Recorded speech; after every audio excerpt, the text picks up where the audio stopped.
ಕೆಲಸವ ಮಾಡಿಸು, ಒಳ್ಳೆ ದಾರಿಯಲೆಮ್ಮ ನಡೆಸು, ವಿದ್ಯೆಯ ಕಲಿಸು, ಆಸೆ ಪೂರೈಸು, ವಿದ್ಯೆಯ ಕಲಿಸು, ಆಸೆ ಪೂರೈಸು. ತಾಯಿ ಶಾರದೆ ಲೋಕ ಪೂಜಿತೆ ಜ್ಞಾನದಾತೆ ನಮೋಸ್ತುತೆ. ತಾಯಿ ಶಾರದೆ ಲೋಕ ಪೂಜಿತೆ ಜ್ಞಾನದಾತೆ ನಮೋಸ್ತುತೆ. ಪ್ರೇಮದಿಂದಲಿ ಸಲಹು ಮಾತೆ, ನೀಡು ಸನ್ಮತಿ ಸೌಖ್ಯದಾತೆ. ತಾಯಿ ಶಾರದೆ ಲೋಕ ಪೂಜಿತೆ ಜ್ಞಾನದಾತೆ ನಮೋಸ್ತುತೆ. ಜ್ಞಾನದಾತೆ ನಮೋಸ್ತುತೆ, ಜ್ಞಾನದಾತೆ ನಮೋಸ್ತುತೆ, ಜ್ಞಾನದಾತೆ ನಮೋಸ್ತುತೆ. ಈ ಹಾಡು ಕೇಳಿದಾಕ್ಷಣ ಬಹುತೇಕರಿಗೆ ತಮ್ಮ ಶಾಲೆಯ ದಿನಗಳು ನೆನಪಾಗಬಹುದೇನೋ. ಪ್ರಾರ್ಥನೆಯ ಸಮಯದಲ್ಲಿ ತಾಯಿ ಶಾರದೆಗೆ ಮೊದಲು ವಂದಿಸಿ ತರಗತಿಗಳು ಆರಂಭವಾಗುತ್ತಿದ್ದ ದಿನಗಳು ಅವು. ಮನೆಯಲ್ಲಿ ಮಗು ಓಡಾಡುತ್ತಾ ನಾಲ್ಕಾರು ತೊದಲು ನುಡಿಗಳಾಡುವ ವಯಸ್ಸಿಗೆ ಬಂದ ಮೇಲೆ ಮಾಡುತ್ತಿದ್ದ ಸಂಸ್ಕಾರವೇ ಅಕ್ಷರಾಭ್ಯಾಸ. ಅದು ಇದೇ ತಾಯಿ ಶಾರದೆಯ ಸನ್ನಿಧಿಯಲ್ಲಿ. ಕಮಲ ಆಸನಿಯೂ ಶ್ವೇತ ವಸ್ತ್ರಧಾರಣಿಯೂ ವೀಣಾಪಾಣಿಯೂ ಆದ ಸರಸ್ವತಿಯ ಕೃಪೆಯಿಂದಲೇ ನಾವು ಜ್ಞಾನ ಸಂಪಾದಿಸುತ್ತಿರುವುದು ಬಹು ಆಸ್ಥೆಯ ವಿಷಯ. ಪ್ರತಿ ವರ್ಷ ಮಾಘ ಮಾಸದ ಶುಕ್ಲ ಪಂಚಮಿಯನ್ನು ವಸಂತ ಪಂಚಮಿ ಎಂದು ಆಚರಿಸುವುದು ಅನಾದಿ ಕಾಲದಿಂದಲೂ ಬೆಳೆದು ಬಂದ ಪ್ರತೀತಿ. ಈ ದಿನ ಆ ತಾಯಿ ವಾಗ್ದೇವಿಗೆ ಮೀಸಲು. ಇದೇ ದಿನ ಅವಳು ಈ ಅದ್ಭುತ ಸೃಷ್ಟಿಯೊಳಗೆ ಉದ್ಭವಿಸಿದಳೆಂದು, ತನ್ನ ಕರ ಕಮಲಗಳಿಂದ ಲೋಕದಲ್ಲಿ ಜ್ಞಾನ ಪಸರಿಸಿದಳೆಂದು, ಸಮಸ್ತ ಜೀವರಾಶಿಗೆ ವೈಶಿಷ್ಟ್ಯಮಯ ಧ್ವನಿ ರಾಗಗಳನ್ನು ನೀಡಿದಳೆಂದು ಪುರಾಣಗಳಲ್ಲಿ ಉಲ್ಲೇಖಿಸಲಾಗಿದೆ. ಸೃಷ್ಟಿಕರ್ತನಾದ ಬ್ರಹ್ಮನು ಒಮ್ಮೆ ಲೋಕ ಸಂಚಾರದಲ್ಲಿದ್ದಾಗ ಇಡೀ ಜಗತ್ತಿನಲ್ಲಿದ್ದ ಸುಂದರ ದೃಶ್ಯಗಳನ್ನು ನೋಡಿ ಆನಂದಪಟ್ಟನಾದರೂ ಎಲ್ಲೆಡೆ ಆವರಿಸಿದ್ದ ನೀರವ ಮೌನವನ್ನು ಅನುಭವಿಸಿ ಕೊಂಚ ವಿಚಲಿತನಾದ. ಇದಕ್ಕೆ ಹೊಸ ರೂಪ ನೀಡಲೆಂದೇ ತನ್ನ ಕಮಂಡಲದಿಂದ ಪವಿತ್ರ ನೀರು ಚಿಮುಕಿಸಿ ದೇವತೆಯೊಬ್ಬಳನ್ನು ಪ್ರತ್ಯಕ್ಷವಾಗುವಂತೆ ಮಾಡಿದ. ಕೈಯಲ್ಲಿ ವೀಣೆ ಹಿಡಿದ ಆ ದೇವತೆಯೇ ಸರಸ್ವತಿ. ಲೋಕದಲ್ಲಿ ಸ್ವರಗಳು ಉದಯಿಸುವಂತೆ ಮಾಡು ಎಂಬ ಬ್ರಹ್ಮನ ಕೋರಿಕೆಯ ಮೇರೆಗೆ ತಾಯಿ ಶಾರದೆ ಸಂಗೀತದ ಅಧಿದೇವತೆಯಾದಳು. ಅದರ ಪರ್ಯಾಯ ಜ್ಞಾನ ಹಾಗೂ ಕಲಾ ಲೋಕದಲ್ಲಿ ಆರಾಧನೆಗೊಳ್ಳುವ ದೈವವೂ ಆದಳು. ಈ ಮಹತ್ವದ ಪೌರಾಣಿಕ ಘಟನೆಗೆ ಸಾಕ್ಷಿಯಾದ ದಿನವೇ ಈ ವಸಂತ ಪಂಚಮಿ.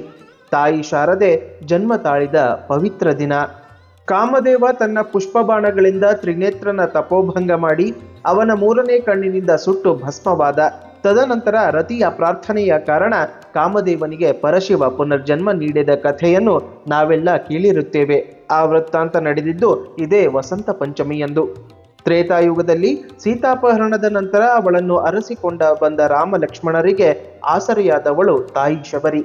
ತನ್ನ ಆರಾಧ್ಯ ಪುರುಷ ರಾಮನಿಗೆ ಸಿಹಿ ಹಣ್ಣು ನೀಡುವ ಉದ್ದೇಶದಿಂದ ಪ್ರತಿ ಹಣ್ಣನ್ನು ಎಂಜಲಾಗಿಸಿ ಪರೀಕ್ಷಿಸುತ್ತಿದ್ದ ಶಬರಿ ತನ್ನ ನೆಚ್ಚಿನ ರಾಮನನ್ನು ಕಂಡು ಅವನಿಗೆ ಭಕ್ತಿಯಿಂದ ಫಲಗಳನ್ನು ಅರ್ಪಿಸಿದ ದಿನವೂ ಇದೇ ವಸಂತ ಪಂಚಮಿ. ವೀಣಾವಾಮಹಂಗಮೇ ಶೋಭೆ, ವೀಣಾವಾಮಹಂಗಮೇ ಶೋಭೆ, ಸಾಮಗೀತಧ್ವನಿ ಮಧುರ ಪಿಯಾರಿ, ಸಾಮಗೀತಧ್ವನಿ ಮಧುರ ಪಿಯಾರಿ, ಸಾಮಗೀತಧ್ವನಿ ಮಧುರ ಪಿಯಾರಿ. ಜಯ ಜಗದೀಶ್ವರಿ ಮಾತ ಸರಸ್ವತಿ, ಜಯ ಜಗದೀಶ್ವರಿ ಮಾತ ಸರಸ್ವತಿ. ಶರಣಾಗತ प्रतिपालनहारी, शरणागत प्रतिपालनहारी. जय जगदीश्वरी माता ಸರಸ್ವತಿ. ಈ ದಿನ ಕೇವಲ ಪುರಾಣಕ್ಕೆ ಸೀಮಿತವಾಗಿಲ್ಲ. ಇದು ಋತುಮಾನದ ಬದಲಾವಣೆಯ ಪರ್ವವೂ ಹೌದು. ಮಾಘ ಮಾಸದ ಶುಕ್ಲ ಪಕ್ಷದ 5ನೇ ದಿನ ವಸಂತ ಋತುವಿನ ಆಗಮನದ ಸಂಕೇತ. ಪ್ರಾಕೃತಿಕವಾಗಿ ಚಳಿಗಾಲ ಮುಗಿದು ಬೇಸಿಗೆಯ ಆರಂಭದ ಸೂಚನೆ. ಹೂವು ಅರಳಿ ತನ್ನ ಪರಿಮಳ ಬೀರುವ ಕಾಲಘಟ್ಟ. ಜ್ಯೋತಿಷ್ಯ ಶಾಸ್ತ್ರದ ಪ್ರಕಾರ ಈ ದಿನವನ್ನು ಅಬೂಜ ಮುಹೂರ್ತ ಅಥವಾ ಅಭಿಜಿತ ಮುಹೂರ್ತ ಎಂದು ಕರೆಯಲಾಗುತ್ತದೆ. ಯಾವುದೇ ರೀತಿಯ ಮಂಗಲ ಕಾರ್ಯಗಳನ್ನು ಮಾಡುವುದಕ್ಕೆ ಈ ದಿನ ಅತ್ಯಂತ ಪ್ರಶಸ್ತ.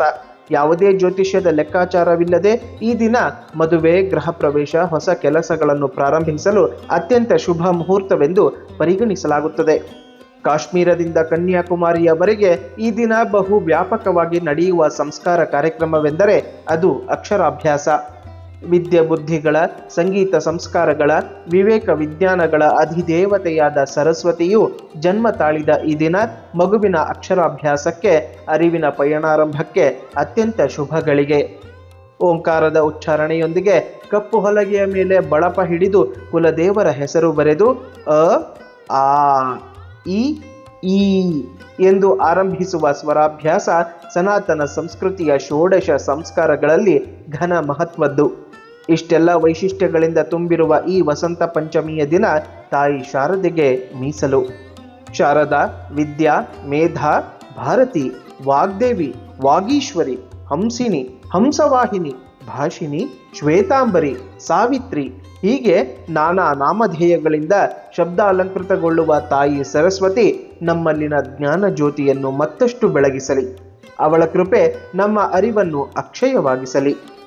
ಅಲ್ಲಿ ಇಲ್ಲಿ ಓಡೋ ಮನಸ್ಸು ನನ್ನದಮ್ಮ, ಅಲ್ಲಿ ಇಲ್ಲಿ ಓಡೋ ಮನಸ್ಸು ನನ್ನದಮ್ಮ, ಬೇಗ ಬಂದು ನೆಲೆಸು ಇಲ್ಲಿ ಶಾರದಮ್ಮ.